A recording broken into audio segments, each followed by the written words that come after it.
de 13h sur RT1. Madame, monsieur, bonjour. Voyons ensemble les titres sommaires de cette édition. Les retraités de Côte d'Ivoire rendent hommage au président de la République de Côte d'Ivoire, Alassane Ouattara, et en présence du Premier ministre Robert Begremambé. C'est le témoignage de la politique nationale de protection et de promotion des personnes âgées en Côte d'Ivoire. Ils ont au souvenir la prime spéciale de retraite en vigueur depuis le 1er septembre dernier. Ce 5 octobre 2024, c'est la journée mondiale des enseignants. Elle se concentrera sur le thème « Valoriser les voix des enseignants vers un nouveau contrat social pour l'éducation ». Suivez dans ce journal la déclaration du gouvernement à ce sujet. Et nous parlerons également de la guerre au Proche-Orient. Les troupes du mouvement chiite Hezbollah ont affirmé être engagées dans des affrontements directs avec des troupes israéliennes à la frontière libanaise dans le sud du pays. Et à cette heure, le successeur pressenti d'Hassan Nasrallah serait injoignable après des bombardements d'Israël. Bienvenue à tous. Nous ouvrons ce journal sur ces images du sommet de la francophonie qui se déroule en ce moment en France.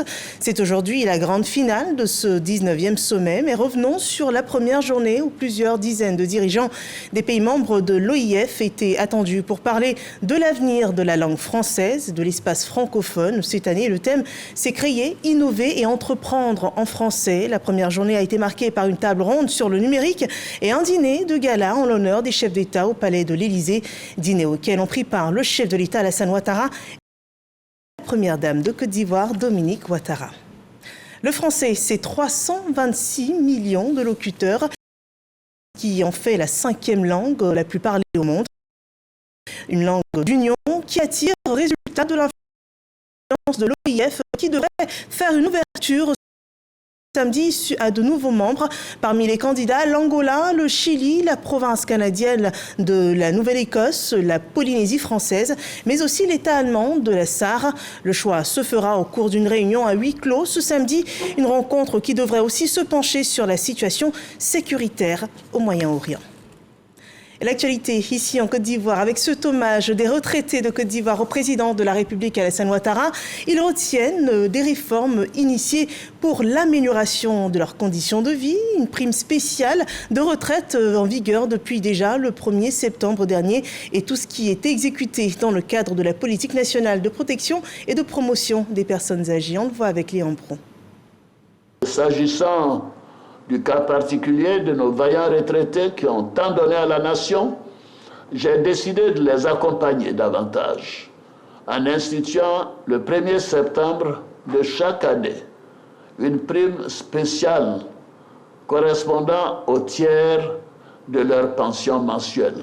Annoncé le 6 août, la prime annuelle spéciale de retraite effective depuis le 1er septembre 2024. Les deux fédérations des 28 associations de retraités, donc reconnaissantes au chef de l'État. Ce geste symbolique et concret témoigne de l'attention que le président accorde à ceux qui ont donné le meilleur d'eux-mêmes pour ce pays. Nous avons là une preuve supplémentaire que nous ne nous sommes pas trompés de lui avoir dit oui hier. Encore des aspirations, notamment la pension entière comme prime spéciale, mais les retraités formulent le vœu d'exprimer de vive voix leur gratitude au chef de l'État.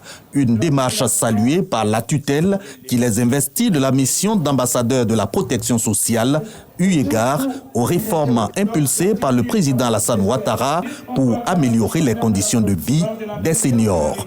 Les réformes entreprises par notre président vont bien au-delà de l'octroi d'une prime ou de l'instauration de nouveaux instruments. Nous assistons à une véritable réforme complète de notre système de protection sociale avec une approche inclusive et durable et surtout plus protectrice qui garantit que chaque citoyen puisse bénéficier d'une sécurité financière. Quand le chef du gouvernement prend la parole, il entre en interaction directe avec les retraités. Question pour le Premier ministre de jauger l'impact réel de la prime spéciale de retraite en cette période de rentrée scolaire. Puis Begremambé renouvelle la solidarité du chef de l'État aux retraités. Nous sommes venus spécialement pour vous dire merci au nom du président Alassane Ouattara. Nous vous demandons de sa part d'être les témoins de sa volonté de faire de la Côte d'Ivoire un pays de paix, un pays de fraternité, un pays de solidarité, où ce qui compte, c'est la joie que nous pouvons procurer les uns aux autres. La prime spéciale de retraite est payée le 1er septembre de chaque année. En cas de décès du retraité, elle est versée à son conjoint, puis à leur enfant mineur, si le conjoint venait à son tour à décéder. Seigneur, aux plus jeunes générations, il y a un dénominateur commun, l'expérience. Quand chez les plus âgés, l'expérience est à partager, elle est à construire chez les plus jeunes. Et en Côte d'Ivoire, les jeunes filles sont accompagnées dans cette ambition par le projet SWED, un programme d'autonomisation des femmes et le dividende démographique dans le Sahel. L'initiative est à sa seconde phase dans le pays. Il porte sur l'autonomisation, la santé reproductive, l'appui alimentaire. L'exemple de la mise en pratique à Daloa dans le Haut-Sassandra. À Daloa, chef-lieu du Haut-Sassandra, voici une école où certains élèves, à l'heure du déjeuner, répètent les mêmes gestes. Se laver les mains à tour de rôle. Passage obligatoire pour accéder à cette salle, transformée en réfectoire. Pour cette année, ils sont 180 filles et 20 garçons inscrits de la 6e à la 3e qui bénéficient ici d'un appui alimentaire. Au menu ce jour-là, de l'attiéké et du poisson frit, le célèbre garba servi aux enfants. Merci, Tanti. Comme la jeune Pascaline en classe de 6e. Après l'obtention de son certificat d'études primaires, la jeune fille quitte ses parents vivant dans un village aux alentours pour s'installer chez son oncle, ici à Daloa. Mais ce domicile se trouve à 7 km de l'école. Pour elle, les allées et venues sont difficiles à effectuer à la pause. Elle est alors sélectionnée pour cette cantine au sein de son établissement. On mange tout le temps, de lundi au vendredi. On mange riz, attiéké, pain et puis haricot, des fois spaghetti et pain. Ça m'arrange très bien parce que je vais manger, je ne veux pas aller ailleurs pour aller manger. Je suis obligée de rester ici et le soir, je m'en vais à la maison. Tous ces enfants font partie d'un vaste projet débuté en 2021 et qui cible les jeunes filles et femmes à risque. Le projet d'autonomisation des femmes et le dividende démographique dans le Sahel baptisé SWED. Ceux-ci font partie de la phase 2, lancée le 9 avril 2022 à Korogo, dans le nord du pays. Pour faire à manger aux élèves de cette école, des tantines, toutes des femmes de la communauté qui ainsi peuvent contribuer à l'éducation de ces enfants tout en ayant une activité génératrice de revenus. Nous disons sincèrement merci au président de la République et son gouvernement. Nous disons merci aussi à Madame la ministre de l'Éducation nationale. Nous disons sincèrement merci à Suède qui fait à manger à nos enfants. Vraiment, nous sommes dans la joie parce que ça pouvait aller ailleurs. C'est une grâce. Comment vous allez les filles? Ces jeunes filles, tout comme la poignée de garçons, profitent ici d'une forme de filets sociaux qui consiste à les rendre moins vulnérables, mais aussi à soutenir les parents. Bien que toutes les filles de l'école auraient aimé participer à cette activité, nous avons pris des critères de vulnérabilité. D'abord, on peut prendre une petite, par exemple, qui est ici, en ville, sans ses parents. La plupart de nos élèves qui sont ici, il y en a qui viennent des campements. Et donc, les parents leur permettent de louer une maison ici. Et quelquefois, elles sont sans adultes avec elles. Donc, elles sont obligées de se débrouiller pour manger et tout ça. Donc, on regarde la distance par rapport à l'école. On regarde aussi le fait que ça peut être un enfant qui est orphelin. Ça peut être aussi un enfant dont les parents n'ont pas grand-chose à la maison. L'ambition du gouvernement ivoirien est de maintenir les jeunes filles à l'école, du moins jusqu'à l'obtention de leur BEPC, pour les rendre plus autonomes. 212 établissements retenus sur toute l'étendue du territoire bénéficient du projet SWED. Pour cette seconde phase, ce sont 800 000 jeunes filles et femmes qui ont été encadrées. Le projet SWED porte, en dehors de l'appui alimentaire, sur d'autres projets en faveur de l'autonomisation de la femme. Ce sont entre autres la santé reproductive, maternelle, infantile, néonatale et nutritionnelle. Ce programme soutenu par la Banque mondiale couvre 9 pays d'Afrique de l'Ouest et du Centre. En Côte d'Ivoire, il est mis en œuvre par une unité de coordination placée sous tutelle du ministère de la Cohésion nationale, de la solidarité et de la lutte contre la pauvreté. Grand filet social pour les jeunes filles à risque sur tout le territoire ivoirien.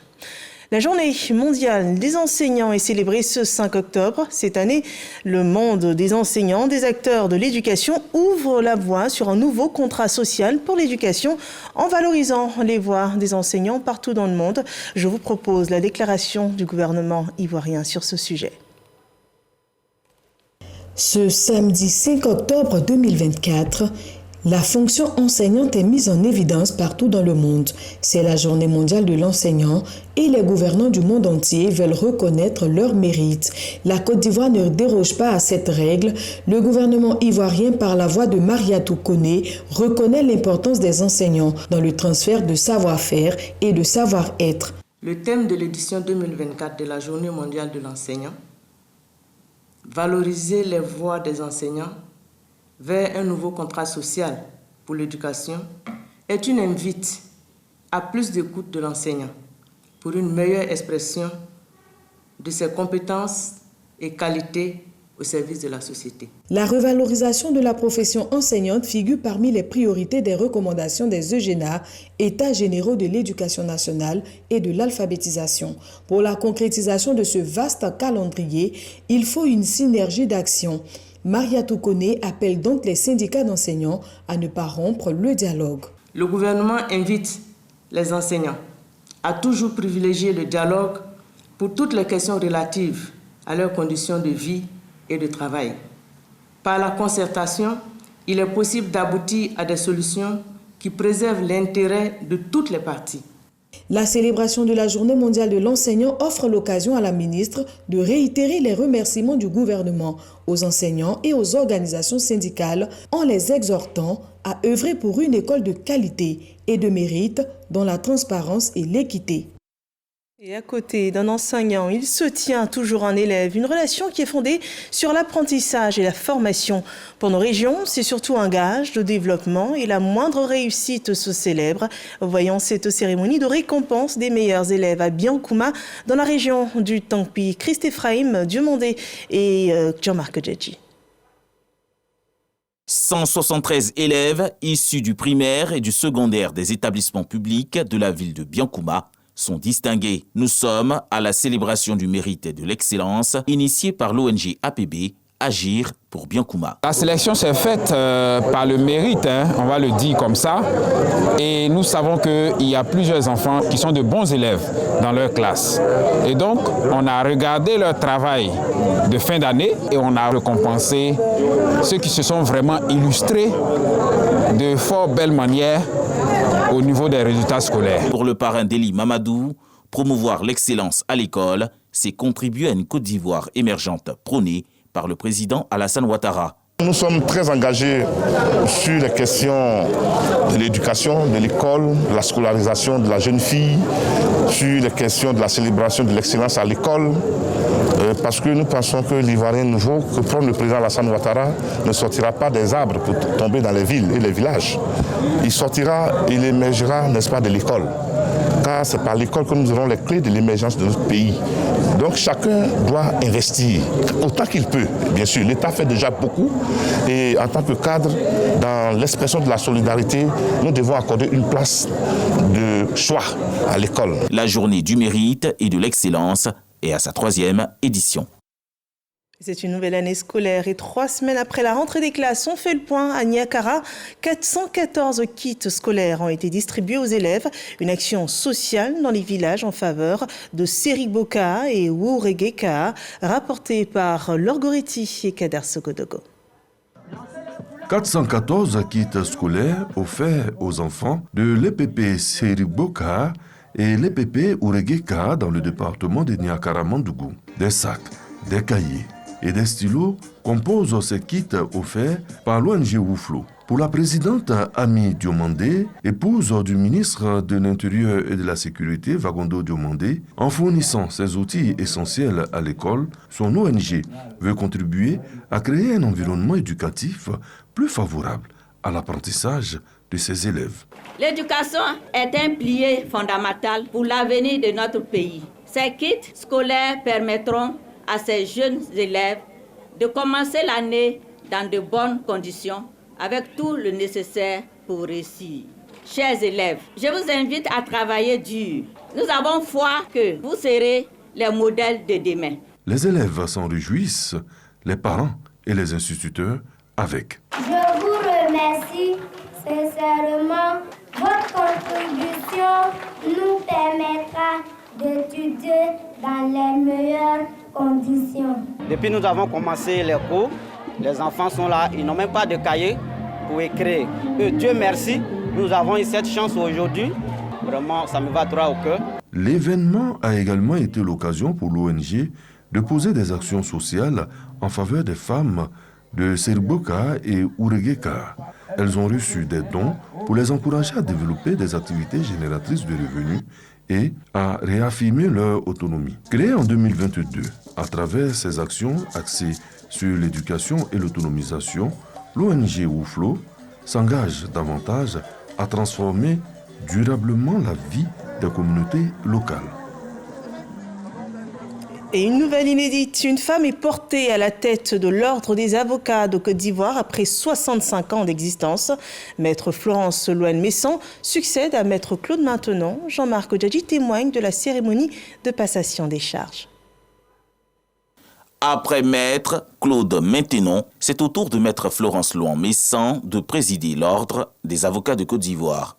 Pour le bâtonnier sortant, c'est une grande satisfaction d'avoir été à la tête de l'Ordre des avocats de Côte d'Ivoire au cours de 3 mandats. Il félicite sa remplaçante. J'ai l'honneur de passer le flambeau à une collègue émérite qui a été bien plus qu'une simple collaboratrice, une véritable alliée et de soutien exprimé. Mais je n'ai aucun doute que sous votre direction, notre barreau saura relever ces défis avec brio, mais aussi à en tirer des opportunités pour grandir et se renforcer. Maître Florence Louane-Messan est la première femme à occuper ce siège en Côte d'Ivoire. Elle envisage de faire la promotion de la justice en Côte d'Ivoire, surtout dans le milieu scolaire. Nos enfants sont souvent confrontés à des problèmes de cyberharcèlement, de violences sexuelles, sexistes de tout genre. Il faudra aller dans les établissements pour leur expliquer ce que dit le droit, pour qu'ils puissent se prémunir contre toutes sortes d'agressions et pouvoir élever nos enfants dans une conscience civique et citoyenne. Maître Jano Aoussou Kouadio se dit satisfait de l'arrivée d'une femme au poste de bâtonnier, car cela s'inscrit dans la spirale de la promotion de la femme. C'est l'ère des femmes avec le président Alassane Ouattara pour que la Côte d'Ivoire avance résolument vers le développement, son développement harmonieux. Élue le 29 juillet 2023, Maître Florence Louane-Messan privilégie la solidarité et la cohésion pour sa mandature 2024-2027. Une collecte de produits sanguins à Abangourou, le Centre national de transfusion sanguine est reparti de la ville avec 2000 poches de sang données au cours d'une journée dédiée à la solidarité, suivant ce reportage de Hermaniamia. L'autosuffisance en produits sanguins, c'est le combat que mène le ministère de la Santé, de l'Hygiène publique et de la couverture maladie universelle pour sauver des vies. Les samedis de la solidarité, initiés par le Centre national de transfusion sanguine, sont une trouvaille pour collecter des poches de sang afin de garantir la disponibilité de ce liquide précieux à la vie humaine. Pour cette 10e édition, c'est Abangourou, la cité de la paix, qui a abrité l'événement. Le don de sang est un acte qui doit être perpétuellement renouvelé parce que le sang est une denrée périssable. Le sang que vous donnez aujourd'hui ne peut pas être donné au-delà de 42 jours. Voilà pourquoi nous vous exhortons, chers donneurs de sang, chers parents, à fréquenter les structures de transfusion sanguine tous les 2 mois au moins. Pour cette opération, le Centre national de transfusion sanguine s'est fixé comme objectif de récolter 2000 poches de sang. Je donne mon sang pour sauver des vies. Parce qu'il est important de sauver les vies des autres. Ça fait 3 fois maintenant que je donne. Bon, c'est très important parce qu'il y a d'autres qui ont besoin du sang pour vivre. Donc, si personne ne veut donner du sang, comment on fait pour sauver des vies? Donc, j'exhorte tous mes amis à venir donner du sang comme moi. Ça fait pas mal, c'est relax en fait. Le directeur du Centre national de transfusion sanguine se félicite de l'adhésion massive des populations ivoiriennes qui ont compris le bien fondé du don de sang. Grâce à cette adhésion, dira-t-il, même si la question du sang n'est pas encore totalement réglée, la disponibilité a été améliorée de façon considérable. C'est pourquoi à cette cérémonie, les autorités administratives et traditionnelles ainsi que les donneurs de sang bénévoles ont été honorés. Il faut indiquer qu'en Côte d'Ivoire, les plus gros consommateurs de sang sont les femmes enceintes et les enfants. Donner son sang, c'est sauver des vies et des vies doivent être sauvées du cancer, surtout celles des enfants. Le cancer de l'enfant est une des causes principales de mortalité chez l'enfant dans notre pays.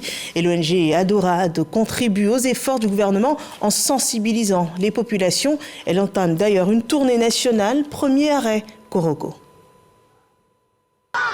En initiant cette caravane nationale contre le cancer de l'enfant, la présidente de l'ONG Adorade rêve grand pour les enfants de Côte d'Ivoire. J'ai visité la première fois l'unité d'oncologie pédiatrique. J'étais choquée face à la tristesse, à la gravité des pathologies que les enfants portaient. Et je me suis dit que autant les médecins que les enfants avaient besoin de soutien. Et comme je leur ai dit, j'ai décidé à partir de ce jour d'être leur griotte. Face aux populations de Korogo, cette ONG utilise tous les canaux pour faire passer le message sur le cancer de l'enfant et ses conséquences. Divertissement, sensibilisation, images fortes sur la maladie. Représentant le directeur régional de la santé du Poro, le directeur du CHR de Korogo dresse le bilan de la riposte du gouvernement sur la question. Le cancer est l'une des principales causes de décès chez les enfants de moins de 15 ans dans le monde entier, avec une incidence annuelle de 13 cas pour 100 000 enfants, soit environ 400 000 nouveaux cas diagnostiqués dans le monde. Si le cancer est détecté tôt, il répondra probablement au mieux et à un traitement efficace. Les chances de survie seront meilleures, les souffrances seront moindres et les traitements seront généralement moins coûteux et moins intensifs. Korogo fait partie des villes les plus touchées par le cancer pédiatrique. Bientôt, le premier centre d'oncologie construit à Korogo. Les populations saluent l'initiative de cette ONG. Ce serait un honneur que les centres annoncés par la présidente de l'association soient créés à Korogo pour soutenir les populations qui sont très loin de Bassam et également toutes les populations de la sous-région. Je crois que c'est des actions à soutenir. Après Korogo, la caravane de lutte contre le cancer de l'enfant se rendra à Dieukoué dans l'ouest montagneux et s'ascendra dans le Boclé. Intéressons-nous à présent à la démarche démocratique du médiateur de la République. Pour des élections présidentielles apaisées en 2025, un conseil extraordinaire s'est tenu à Méagui. Les populations de la Nawa ont réaffirmé à cette occasion leur engagement pour la cohésion sociale et la paix en Côte d'Ivoire. Kwasi Ouredou et Jean-Marc Djadji. Dans la consolidation de la cohésion sociale et de la paix, la médiature de la République initie une tournée nationale. À Méagui, dans la région de la Nawa, Touré Nameta, la déléguée régionale, sensibilise les populations. La cohésion sociale ne peut s'obtenir que si nous sommes ensemble. Il faut montrer à la population qu'on est là et qu'on est là pour eux. L'institution entend poursuivre la politique de renforcement de la cohésion entre les communautés en Côte d'Ivoire. La médiature et la Chambre nationale des rois ont une mission commune. Donc nous voyons que c'est dès maintenant qu'il faut préparer l'esprit de nos enfants qui vont compétir bientôt pour la magistrature suprême. Le président de la République, Alassane Ouattara, a très bien fait de nous envoyer une médiatrice dans la Nawa. Et cette médiatrice est en train de faire un bon travail. Nous remercions la médiatrice déléguée, en tout cas pour cette démarche noble, parce que ça prévient, tout ce qui va menacer la paix. Le médiateur de la République est une autorité indépendante et investie d'une mission publique. Cette institution a permis de régler plusieurs conflits et litiges fonciers dans les zones urbaines comme rurales. Nous partons à présent à Danané, où un nouveau foyer est ouvert pour les jeunes du village de Doubouleux. Il peut recevoir jusqu'à 250 personnes, selon ces images rapportées par Chris Diomandé et Léon Pro. Voici le foyer des jeunes de Doubouleux, un village du département de Danané dans la région du Tonkpi. Cet édifice flambant neuf est entièrement équipé, bâti sur une superficie de 140 mètres carrés pour 20 millions de francs CFA. C'est un don de Maï Clarisse, cadre du Tonkpi, pour contribuer au développement de cette bourgade. Le président de la République, son Excellence, Dr Alassane Ouattara, fait des émules. Voilà, c'est ce qui nous enseigne tout le temps, c'est de nous mettre à la disposition de nos parents, le peu que nous gagnons dans le cadre de nos activités, qu'on puisse partager ça avec nos parents pour améliorer leurs conditions de vie. Il offre désormais aux populations et notamment aux jeunes un cadre de loisirs, de formation, d'échange pour la promotion du développement. Ce foyer des jeunes, un don salué par ses bénéficiaires. Le don a été fait dans le village royal et nous ne pouvons que lui dire merci et prier Dieu pour qu'elle ait longue vie. Tout ce qu'elle fait pour nous tous les jours, nous sommes témoins ailleurs. Mais aujourd'hui que c'est pour Danané même qu'elle fait, mais il était de notre devoir de se mobiliser massivement pour lui donner l'envie de continuer à faire. Pour les cadres du Tonkpi, ce foyer doit surtout favoriser l'unité des fils et filles de Doubouleux. Cet instrument appartient à toutes les communautés vivant à Doubouleux. Ce n'est pas pour ceux qui se réclament parents de maïs seulement. C'est pour toute la communauté. Je voulais te dire merci. Et je le dis au nom du ministre de l'Intérieur et de la Sécurité, le général corps d'armée Bagondo Diomandé. Je le dis au nom du président du conseil régional, le docteur Abdallah Touakes Mabri, ministre conseiller auprès du président de la République. Ainsi équipé de foyers de jeunes, Doubouleux, déjà électrifié et doté d'écoles primaires, attend désormais de disposer d'eau potable. À Agboville, une journée dédiée à la solidarité réunit les populations autour du sport et des actions sociales, des événements destinés à divertir les jeunes et soutenir les populations défavorisées. Le reportage de Jean-Marc Djadji. Yacouba Touré, accompagné d'une forte délégation, vole au secours des pensionnaires du centre de transit pour enfants d'Agboville, chef-lieu de département de la région de l'Ingébi-Tiassa.